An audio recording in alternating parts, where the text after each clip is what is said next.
The woman had just fastened her seatbelt when the plane suddenly began violently shaking. Amidst piercing screams, cracks started appearing across the aircraft's body.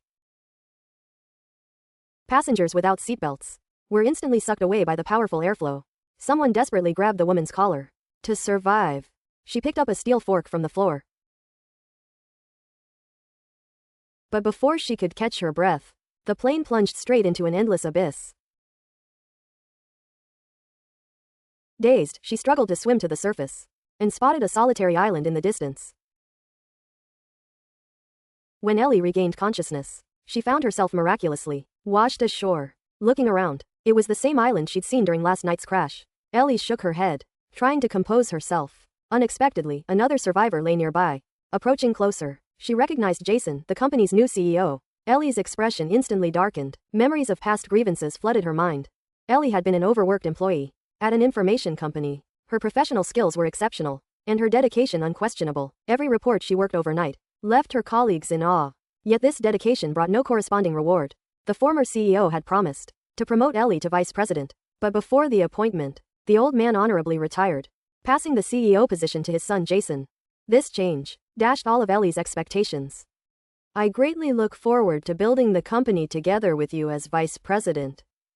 The next day she learned from colleagues Jason intended to promote his half-year employed friend as VP. The news struck Ellie like lightning. Leaving her stunned, she stormed into the new CEO's office, demanding why he broke the former CEO's promise.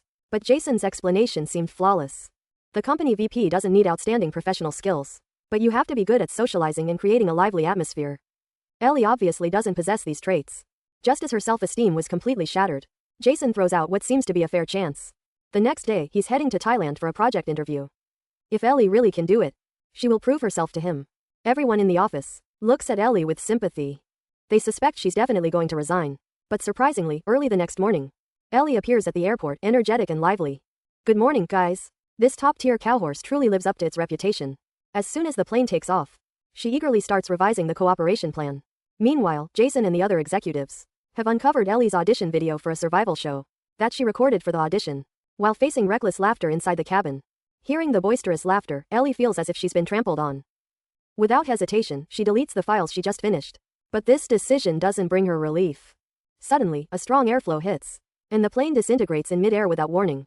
Ellie's fate once again plays a cruel joke. She ends up being the only survivor of the crash, alongside the man she hates the most. The only silver lining is that Ellie had learned a lot about survival skills at home in preparation for the show. Now, all those skills come in handy. Making fire with wood, finding water, building shelter. She handles the entire process like a pro. Meanwhile, company CEO Jason, in such an environment, looks like a total bum. Watching the once powerful boss with furrowed brows and defeated looks, Ellie feels an inexplicable sense of satisfaction. The bonfire behind her burns brighter and brighter. The girl sitting on the beach almost laughs out loud. She no longer has to worry about unfinished reports every day, or dealing with office politics. This place is basically her ideal paradise. But unfortunately, Jason didn't realize the current situation. He still holds on to the CEO attitude, criticizing Ellie for spending her time on eating and drinking. Instead, she should figure out how to seek help from the outside world. "Please watch your tone when speaking to me. Do you understand? You're working for me." That sentence completely ignited Ellie's long-held anger. She sneered and took away the food and water she just collected. At first, Jason was still trying to keep his dignity, but under the relentless heat, he quickly ran out of water and fell into desperation. Ellie. She spent the entire night living a life worse than death. Like an angel descending, Ellie appeared beside Jason, holding a cup of clean water, reminding Jason to face reality. After this experience, Jason's attitude improved greatly, while Ellie still maintained a calm appearance. She was well aware that the islands near Thailand are densely packed. And when will the rescue ships come? No one can say for sure. The most important thing now is to stay alive. Ellie grabbed a stick, sharpened it into a spear, and headed into the jungle to hunt for game to fill her stomach. Following the muddy footprints on the ground, she encountered a savage wild boar. With great courage plus a bit of luck, Ellie finally managed to kill it. That night, they finally had a full meal. Jason also fully understood that if he wanted to survive on the island, he couldn't be without this woman for now. Ellie also, for the first time, showed a cheerful smile in front of this ruthless CEO. The next morning, Ellie discovered another water source while exploring the island. This discovery brought her great joy. Food could be obtained by hunting, And with this freshwater source, Ellie believed she could live on the deserted island for the rest of her life. Just as she was lost in beautiful dreams, a Coast Guard ship suddenly appeared on the sea ahead. Ellie instinctively rushed forward, but she hesitated and stopped herself. Compared to the monotonous life of 9 to 5, she clearly preferred the current situation. She nonchalantly returned to the camp. Ellie didn't mention the recent incident, but Jason couldn't sit still anymore. It had been 2 weeks since the plane crash. Yet Ellie showed no intention of actively seeking rescue. He thought making a raft would be the least they could do. Perhaps they could leave the island and find help. But Ellie felt they had food and water here. Why risk their lives? A single wave at sea could easily capsize their raft. Jason flew into a rage upon hearing this. As the CEO of a major company, he couldn't bear to waste his days here. Seeing Ellie's teasing gaze, Jason stormed into the jungle out of spite. He decided to build a raft himself. But Jason's survival skills were worse than a beginner's. After struggling for hours and exhausting all his energy, he was starving to the point of desperation, and even resorted to eating bugs. Meanwhile, Ellie was enjoying an all-you-can-eat sashimi feast. After facing the harsh reality, Jason came to apologize to Ellie. He realized his idea had been too naive, and shamelessly buttered her up. "May I join you for lunch?" Ellie wasn't used to such treatment, and was utterly flattered, so she gladly shared her food. After eating their fill, Jason decided to explore the jungle with Ellie. Ahead stood a cliff that pierced the clouds. They decided to climb to the top for a better view. After all, higher ground offers a broader perspective. Yet across the endless sea, not a single ship or land was in sight, not even a trace. Jason's heart sank with disappointment. But Ellie remained in high spirits, even sharing tips on identifying poisonous fruits. Upon reaching the summit, Jason noticed an X-shaped rock ahead. Ellie warned him it was covered in toxic vines, and to stay away. As dusk approached, Ellie turned to head back, but slipped and nearly fell off the cliff. Luckily, Jason desperately saved her. They managed to pull her up safely in the end. After this incident, Ellie suddenly realized that this man wasn't entirely useless. As time passed, Jason gradually adapted to life on the island. Sometimes, his decisiveness even made Ellie's heart skip a beat. The two grew increasingly closer. Until one day, Jason took the initiative to prepare a table full of delicious food. Overjoyed and surprised, Ellie let her guard down completely. But as the food was nearly finished, she suddenly felt something was wrong. Then, her head spun and she collapsed to the ground. Only then did Jason slowly stand up. It turned out his behavior these days had all been an act. He had long noticed that Ellie had no intention of leaving the island. So he secretly built a raft and gathered enough supplies. Then, Jason drugged Ellie with poisonous fruit, so she couldn't stop him from leaving. But reality proved Jason's plan was too naive. The waves at sea were far more terrifying than he imagined. The flimsy raft was instantly shattered. Jason was swept underwater by the waves. In his daze, he seemed to see his fiancée's figure. But the next moment, her face transformed into someone else's. It was Ellie, who had forced herself to vomit the poison and dived into the sea to rescue Jason. The next day, after regaining consciousness, Jason hurriedly apologized to Ellie.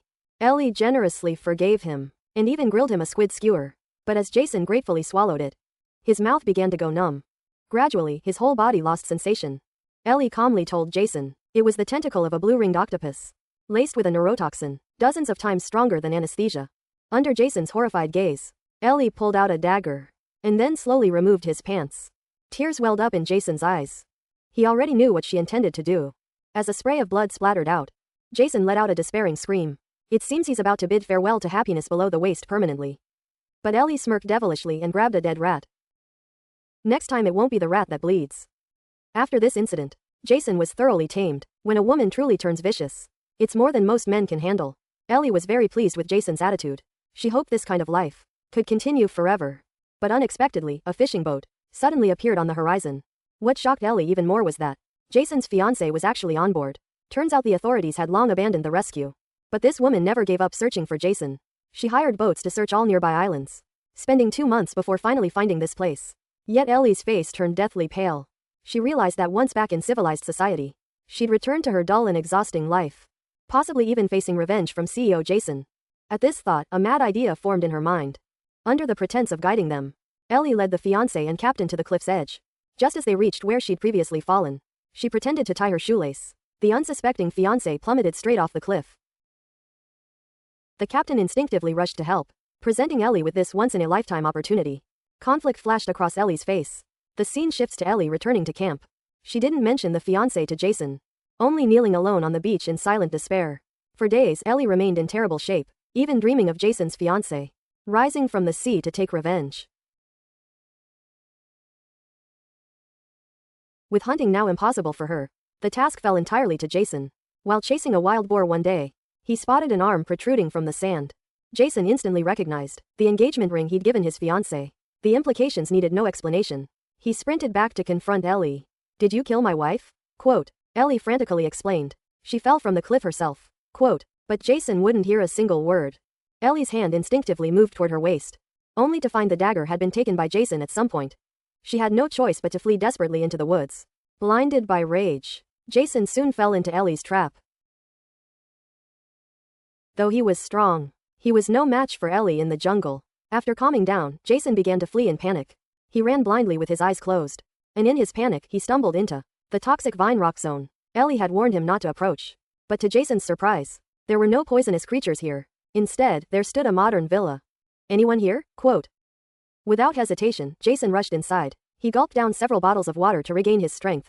Suddenly, the lights in the house dimmed. "Hey, buddy," quote. Jason hadn't expected Ellie to catch up so quickly, and she seemed oddly familiar with the place.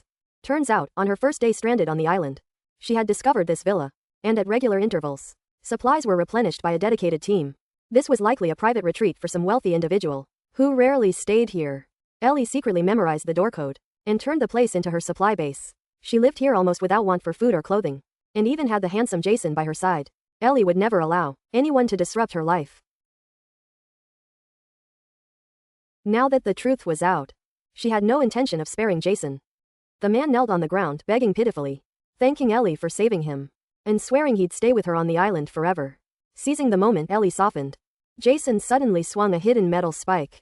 In the blink of an eye, the tables turned. Jason picked up the shotgun from the ground and was about to pull the trigger, only to find the gun had no bullets. Now it was Ellie's turn to hunt. A year later, Ellie, as the sole survivor of the plane crash, became a household name hero. Her best-selling book was adapted into a blockbuster film worldwide. In front of the interview camera, her smile was bright and genuine, yet no one knew what lay behind that smile. The cruel and bloody story it concealed. That concludes the full content of Call for Rescue. On the surface, the film depicts survival on a deserted island. But at its core, it's a satire on the dark side of human nature. It pushes workplace oppression and extreme survival to their limits step by step. The further you watch, the more spine-chilling it becomes. In fact, most of the time, what crushes people isn't desperate situations, but the already unbalanced self within their hearts. Well, that's all for today's commentary. If you enjoyed it, please